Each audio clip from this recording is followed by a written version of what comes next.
Hello everyone, welcome to the channel. Marcus रॅशफोर्डने बार्सेलोनामध्ये join केल्यापासून जबरदस्त फॉर्म कंटिन्यू केला आहे आणि Copa del Rey quarter final versus Albacete मॅचमध्ये पुन्हा एक हायलाईट मोमेंट दिला, पण यावेळी त्याचा परफेक्ट असिस्ट झाला. सेकंड हाफमध्ये बार्सेलोना 2-1 लीडमध्ये होती. त्यावेळी रॅशफोर्डने ऑलमोस्ट स्वतःच्या हाफमधून एक एक्सप्लोजिव्ह सोलो रन स्टार्ट केला. फुल स्पीड, टाईट कंट्रोल आणि शार्प ड्रिबलिंग टू मल्टिपल डिफेंडर्सला बीट करता डायरेक्ट बॉक्सपर्यंत पोहोचला.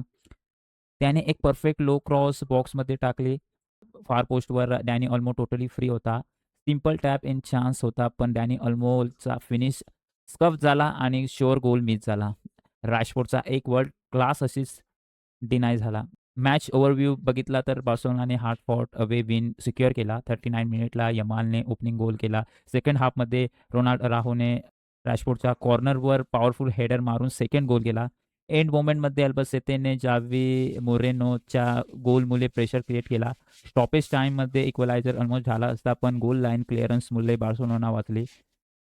फायनल स्कोअर बार्सेलोना सेमीफायनलमध्ये क्वालिफाय. तुम्हाला काय वाटते, रॅशफोर्डचा रन वर्ल्ड क्लास होता का? आणि आणि अनमोलने गोल करायला पाहिजे होता का? कमेंट्समध्ये नक्की सांगा.